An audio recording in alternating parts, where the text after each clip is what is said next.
สบายดีทุกคนสำหรับคลิปนี้เนาะทานจะได้หยัง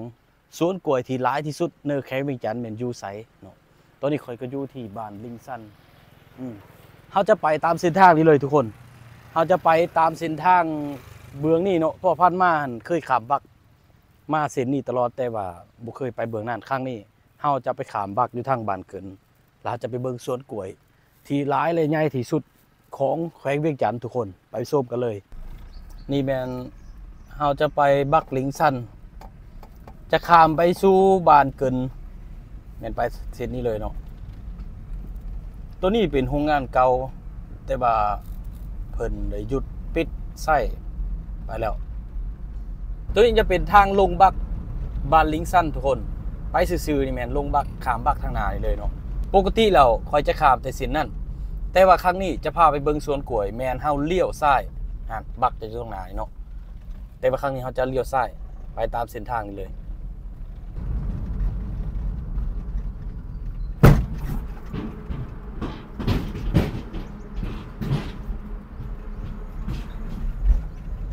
สวนกล้วยหลายร้ายแห้งทุกคน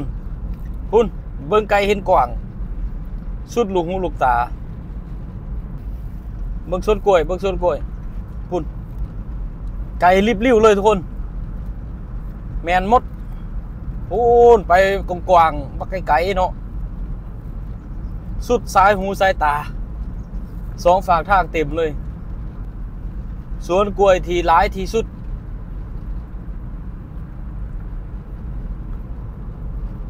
แต่บ่แน่ใจว่าเป็นของคนลาวหรือว่าคนจีนหรือว่าคนเวียดเนาะ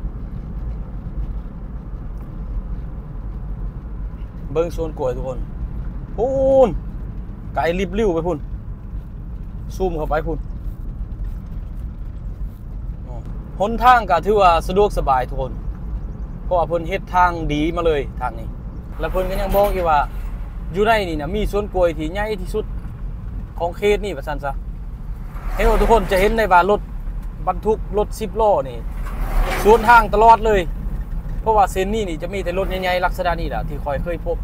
อยู่เบื้องนั้นก่อนที่จะฮู้ว่าอยู่นี่มีสวนกล้วยพอคิดว่ามันสิสุดแล้วได้นี่ยังมีอีกได้นี่ยังเบื้องนี้อีกนี่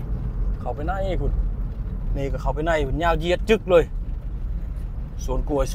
ยบ่เป็นสวนมักอื้อนี่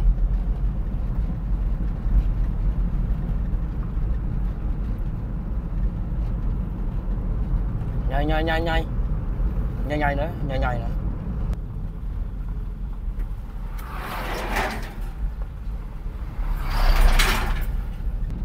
สุดกล้วยนะสุดลูกหูลูกตาเลยดีก็ได้พอมาหอดก็จะมาพบกับทางแยกขึ้นไปทางนี้ไปอีกบาทหนึ่งเนาะแล้วก็ลงมาทางนี้ก็จะไปทาบักทางนี้ก็จะไปบ้านทินยุ่งโทนทินยุ่งมันไปทางนี้เลยแต่ว่าเราจะเลี้ยวขวาเพื่อจะไปขามบักอยู่บ้านเกิดนี่มาหอดแล้วบักขามหน้านี่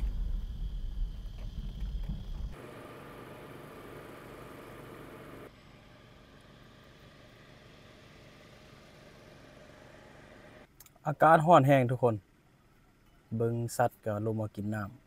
ำนี่ก็จะเป็นแคบงืมทุกคนแคบงืมนั่นก็จะเป็นหาดบ้านเกินบ่อนที่เขาเจ้ามักลงมาลิ่นค่ายแรกนะแต่เบิ่งจากมุมทั้งนี้ไปก็บ่คุ้นเลยเนาะเพราะว่าบ่ค่อยได้มาอยู่เบิ่งนี้จักเทื่อส่วนหลายแม่นคุ้นเคยแต่อยู่เบิ่งนั้นแนมมาเบิ่งนี้พอมาอยู่เบิ่งนี้แนมไปก็เป็นอีกมุมมองนึงทุกคนตอนนี้ก็รอทำซ้ำซาเฮือบักมาฮับเขาก็ถ่ายคลิปเบิ่งบรรยากาศแถวดีถาสรุปแล้วก็คือทางที่มาเมื่อกี้ก็คือจากทางลิงซันเนาะเรียบมาตามเส้นทางตามคลิปวิดีโอแล้วก็มาออกอยู่นี้แล้วก็ข้ามไปหันเป็นบัดเกินสำหรับคลิปนี้เนาะก็มีแต่ซ้ำนี้ทุกคนก็ถือว่าบ่มีอะไรหลายเนาะเพียงแต่มีข้อมูลเล็กๆน้อยๆมาได้ส้มแล้วก็หวังว่าทุกคนหันคงจะมักและที่สำคัญทุกคนช่วงนี้ก็ถือว่ากำลังปั่น2 YouTube คืนใหม่เนาะแต่เก่าเคยเฮ็ดมาแล้วก็เคยทิมมันว่าซั่นซะแต่ว่าครั้งนี้หันอยากกลับมาฟื้นฟูใหม่ แ แต่ว่าเฮ็ดในไรก็อัพในไรก็อัพแหละวิวมันบ่ขึ้นเนาะเอิ้นว่าถ้าหากว่าคลิปนี้นะทุกคนถึง 1,000 วิวนะขอบเจออย่างสูงและสัญญาว่าจะกลับมาเฮ็ดคืนต่างเจอมาเฮ็ดคืนเนาะแล้วก็จะมาถ่ายแบบคอนเทนต์หลากหลายแนวเป็นละครสั้นบ่เป็นเพลงเป็นรายการหลักๆของ2ก็จะมีอยู่3อย่างนี่ทุกคนเอาเป็นเรื่องก็ขอฝากแต่